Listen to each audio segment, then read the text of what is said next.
What's up everyone, welcome back to the channel. Today I want to share with you a few things that I know there are common problems or failures with the second gen Ram V8 gas engines. This goes on from 1996 to 2002. I'm going to be talking about the V8, the gas engines, not the diesel.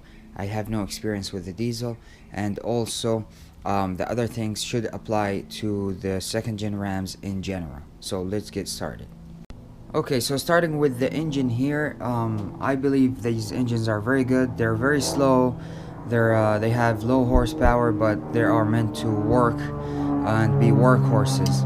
Nothing wrong with them, but I think the most common thing is the intake plenum gasket goes bad very often, and then starts leaking coolant either internally and creates a misfire, or externally, and you can see it on the timing cover down there. And the second thing is the water pump. These water pumps, every couple of years you have to go through water pumps because they keep going bad and making the truck overheat.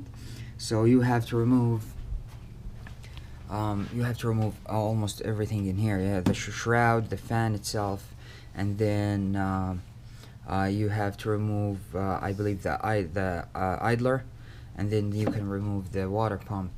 And also for the HVAC system, there's these stupid check valves that they keep going bad all the time. So this is one of them.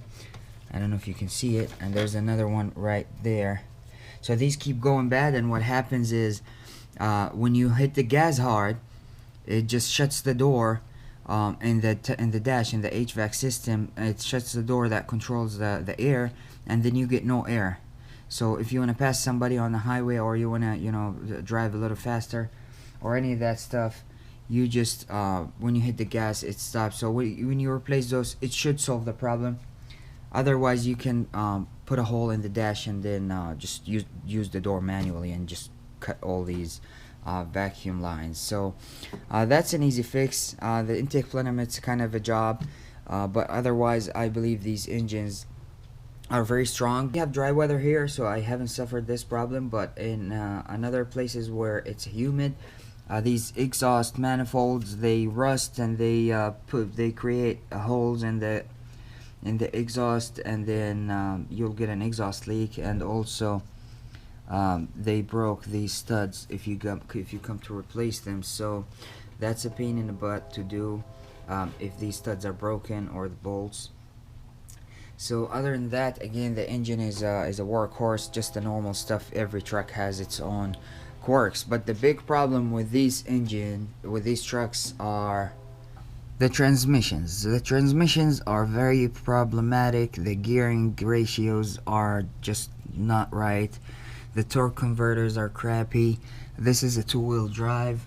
The 4x4, you're gonna have an overdrive reverse that's kind of bigger, that's connected to a transfer case here.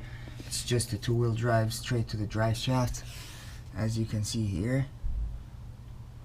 And really bad transmissions. I mean, the reverse and overdrive assembly goes bad first, and then you get all kind of problems. You get governors and solenoids issues, and speed sensor issues, and clogged coolers, and it's really, these transmissions, if not serviced very carefully and very well, they can develop some serious issues at a very low mileage.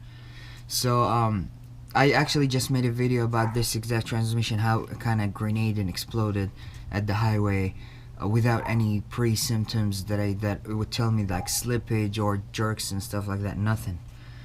So the transmissions are very bad. Okay, the rear ends are very good. You just gotta keep up with the fluid changes so you don't get any worn out bearings or seals, or you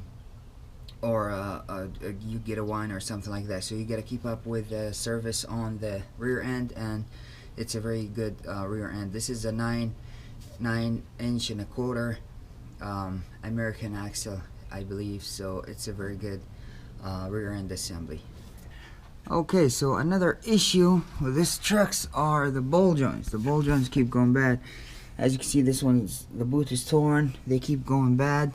I'll show you in a second how you can test it. These arms, or whatever there's a ball joint, So right here, right there, down there. So these keep going bad all the time. So I'll show you how you can test it without even starting the truck. See right here and on the other side. So here's how you can test it. You just grab the steering wheel when the truck is off and you just go like this, and you have someone do that for you, and you look on the front end and see the movement in the ball joints without the wheels actually moving. So this moves the ball joints and all the front end components without moving the actual wheels.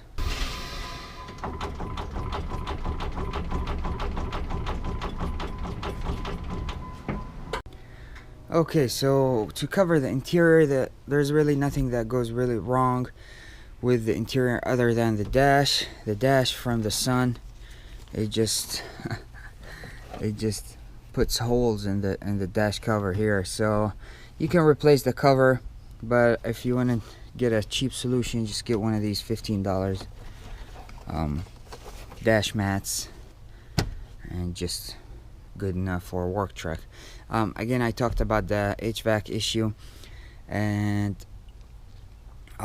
everything else is fine. The driver's seat developed a wear and tear. This is the passenger seat. It looks fine, and this is the driver's seat. As you can see, it develops it's a very bad issue with these trucks. Okay, so I think that's about it. Everything I can cover for the second gen Ram gas engines. That's from my own experience plus some research. The only thing I can tell you, when you go buy it, just take it for a long test drive. Get it to shift through all gears multiple times when it's at operating temperature, and put it in reverse. Make sure there's no weird noises and anything like that.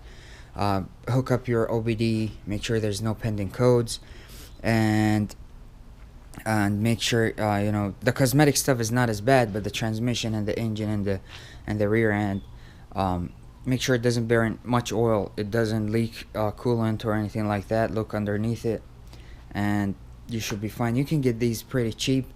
This one I made a video about 6-7 months ago. I got this off the auction, and the whole thing all in all cost me about, I don't know, $1,300 or so. So I'm not really worried about anything, and hopefully this video is helpful. If it was, please give it a big thumbs up, please subscribe, and I'll catch you guys in the next one.